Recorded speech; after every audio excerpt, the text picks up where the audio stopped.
okay mga Cagayanons. We are about ready to meet the official candidates of Miss Cagayan de Oro 2026. Are you ready? DJ, thank you. And let's play and show the logo on stage.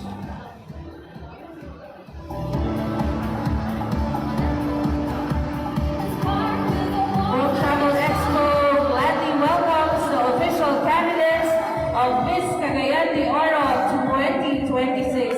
This is our meet and greet with the candidates themselves, and we will give the chance to our media to ask them questions one by one.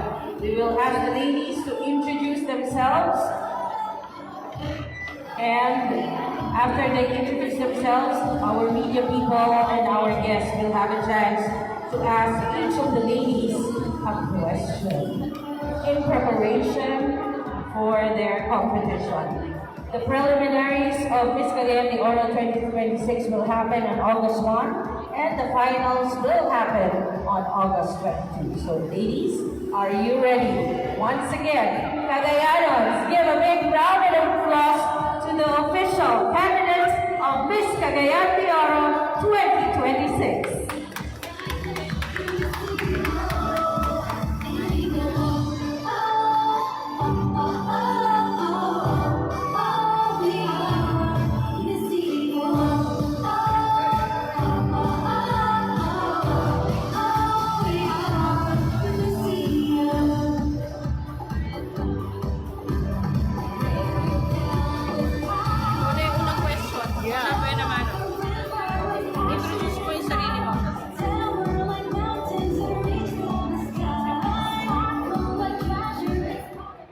Bulawanong adlaw mga higala. I am Noreen Ashley Cabonyaldo from Barangay DC7. And your question from one of our media.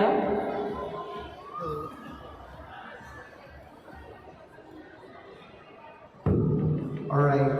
A pleasant afternoon, mahigalaw ng mabulawan ng adlaw, mabuhay ng madayaw. I am Carlo Dolier of Kadangpan Digital, and I'd like to give a rigorous impromptu question for you.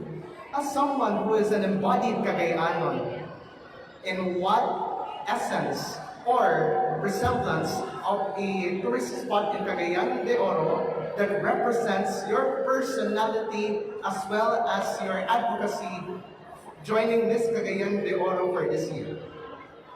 Thank you so much for that wonderful question, sir. If there is one tourist spot or activity in Cagayan de Oro that I would resonate myself with, it would be the white water rafting. Because growing up, it is not easy to grow in a humble background. I come from a poor family, and I am the first college graduate in my family. And I've learned that, like the water rafting, there are a lot of challenges in life.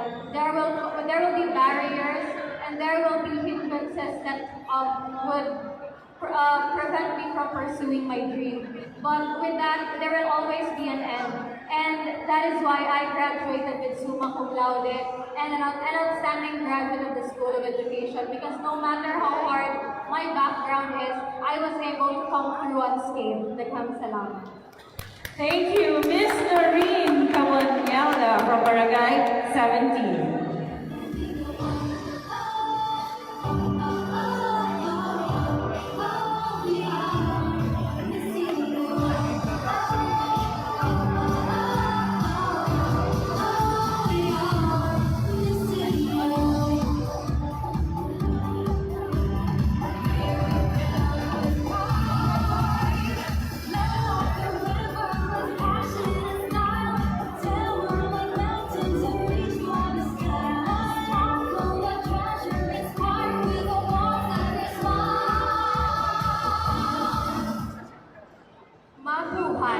This is Riza Mays Healer Amelia, representing Barangay 31.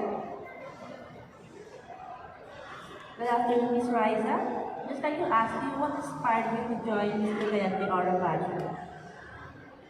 The reason why I actually joined I've had is because of my grandmother. Because my grandmother loves to show appreciation in everything that I do.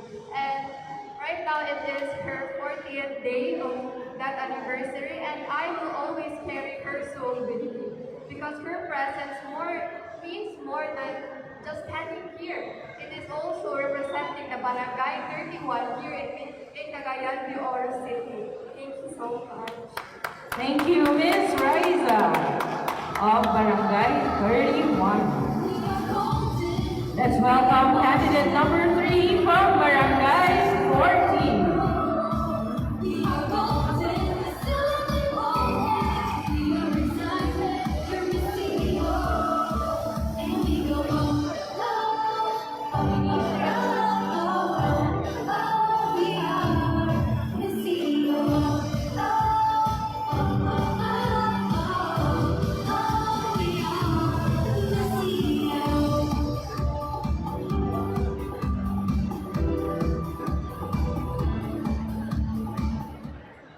Maayong adlaw! My name is Natasha De Angonio Rita from Barangay 14. Hello once again, Natasha Dean Mutia. Since, of course, your surname is such as Mutia or Binibini yourself, as someone who is really an embodied Cagayanon, I'll give a different question for you. What one word would you describe yourself that resembles the beauty of Cagayan de Oro aside from its City of Golden Friendship slogan? One word, and that word would be humble.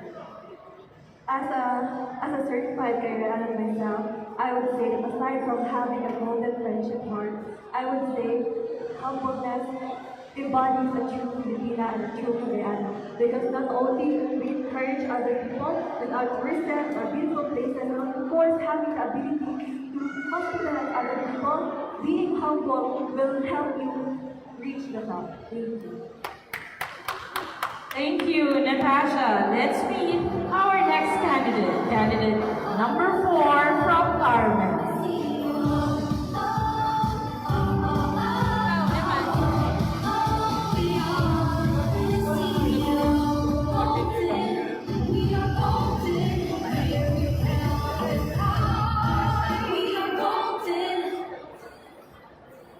Mabuhay, this is Trisha Salvani Avalos, all the way from Barangay Carmen.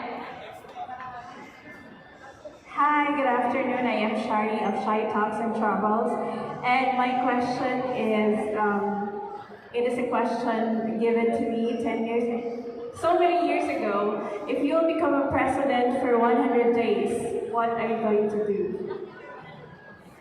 Thank you so much. If I was given a chance to be a president 100 days ago, I would definitely offer a lot of jobs for all the Filipinos, for them to support financially for their family, especially for themselves, and of course, to give the chance of the local tourism, and that's all. Thank you.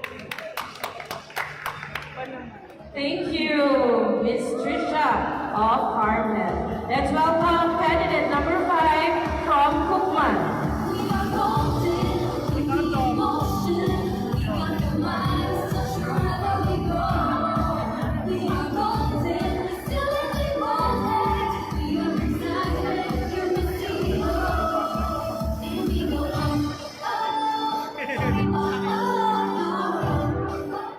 Mabuhay Madayao, this is Zuzmita Sheen dito from Barangay Kinan.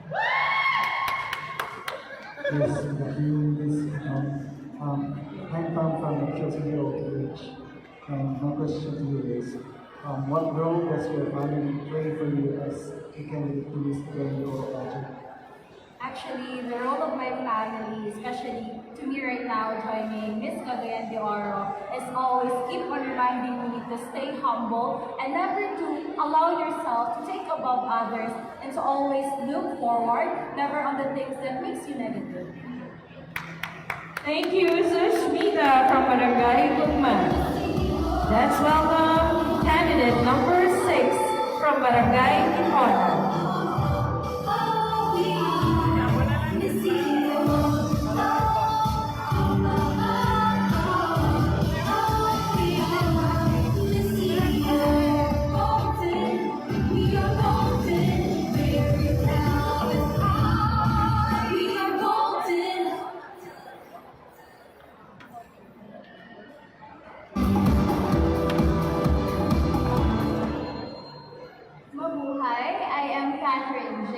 Young. I'm proud to represent my beloved barangay Ipunan. Hello, Ms. Iponan. What is your take on the recently very controversial halfies?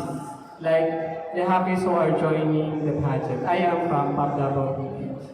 Thank you so much. Well, I myself is not a pure Filipino, but I am proud to be in this stage and to try to represent my own city because I truly believe despite our gender, despite our culture, we deserve to be seen.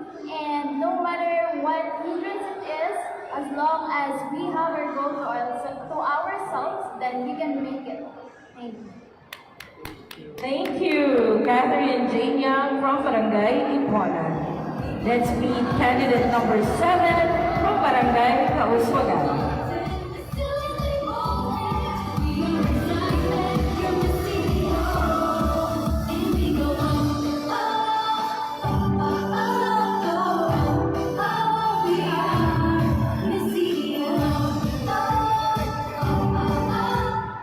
Mabuhay! This is Eres Gurgel Dancing Kaasi from Barangay Kauswagan.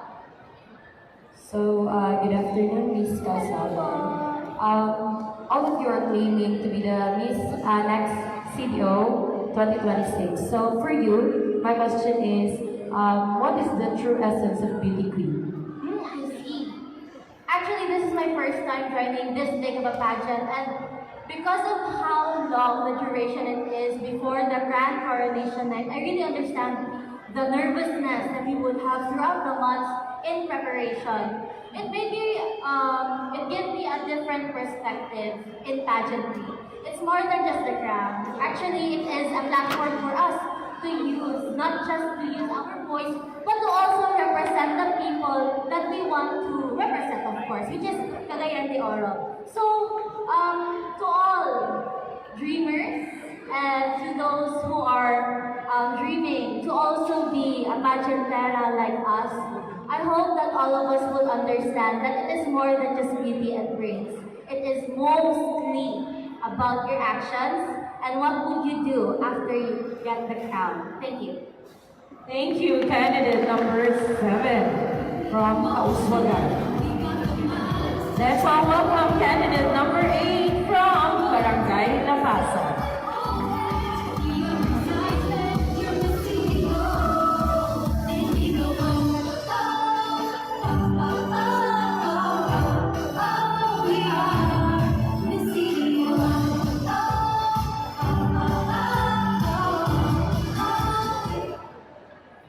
Mabuhay! I am Erica Palado Kabutan and proudly representing Barangay Lapasan. May galawang adlaw to you, candidate number 8. This is a question that I'd like to ask because of the recent that is happening right now for our children, simply because of, I'm not gonna specify, but do you have a message to our parents that they should take their responsibility to check out on our children regardless of what happens in their future? Thank you for that question. Standing here today as a woman who is molded by my parents, and I think the message that I would give to also those parents, especially those parents who doesn't take good care of their children, is that you should educate your child and give them the love, the care, and the support that they need, because that's something that could also motivate a child to do better in all their endeavors in life. Thank you so much. Thank you, Miss Erica. Candidate number 9 from Barangay Makasanti.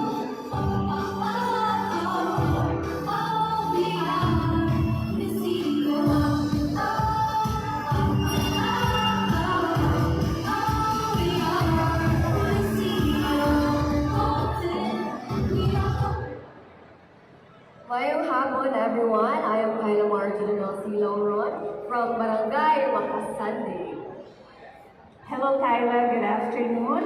I am Shari once again, and my question is, if you could change one thing about the world, what would it be and why? As a sociologist, I've always been a passionate advocate for family enrichment. I want families to be stronger and closer because I have learned that there are a lot of social issues in our society that are deeply rooted in dysfunctional homes. So for us to alleviate the conditions of our world right now, what we need to do is to fight these social issues at the very root, which is the most basic unit of society, the family.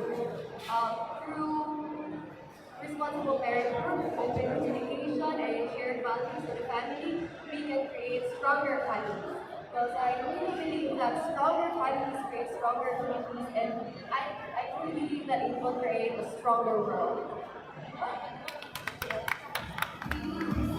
Thank you, Miss Kyla, candidate number 9. This time, let's welcome on stage candidate number 10.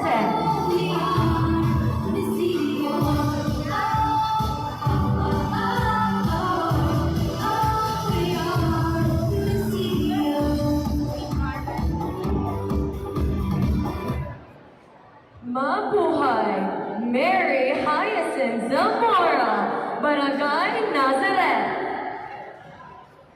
We have a question from the HR manager of our official hotel residence, Udon Plus. Go ahead, ma'am. Hi, good afternoon. Yeah, I would like to ask how confident are you that you will win the competition? And if yes, how would you give yourself as a good leader, especially for the existing problem sa ato young generation? Okay. As a beauty queen, I am confident that I will win the crowd. Though all of us deserves to win the crowd, but I myself was confident because of the situation that I've been facing. That despite that I lost my phone, just a recent event, I chose to accept it, learn from it, and move forward. And I want to tell our younger generations that despite our setbacks in life, we should learn from it, accept from it, and move forward in life for us to have a better future. Thank you. Thank you, candidate number 10. Let's move on to the last candidate number 11 from Barangay Paya.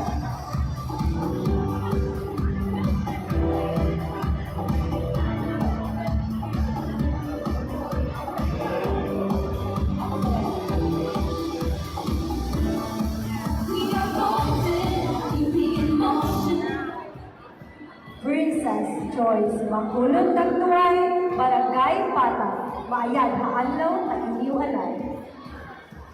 Hello, good afternoon, Miss Papa. Down here. My question for you is, regardless of anything, if you would given a chance to change the government nowadays, we all know about the issues and all the stuff. What would it be and why? If I would be given a chance to change one thing in the government, that would be to give more transparency to the people. Because as we all know, we have experienced a lot of issues in our government. And our people, we citizens, deserve the truth and the transparency. Thank you. Thank you, candidate number 11. And last but definitely not the least, candidate number 12 of Tagloy. Saving the best for last.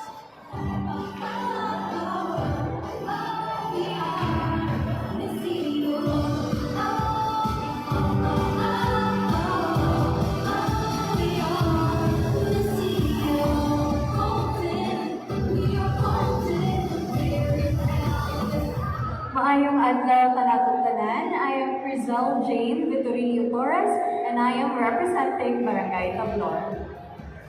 I'm saving the best for last, asking you the question. This is a really serious one. If ever you will choose one thing, do not choose any, all of the above, but what is your decision that your family might tell you, quit your pageantry? Which would you choose? The love of the family, the love of the career, or the love of pageantry? Okay, since I was given the choices and told to choose one thing, it would always be the love for the family. My family have been with me for 23 years of existence here in Cagayan de Oro. And I have also been here in this very own stage in front of you because of them. I have joined pageantry since I was in high school, and it's all because of my mom, who's always been there for me, supporting me, even when I started in a school pageant.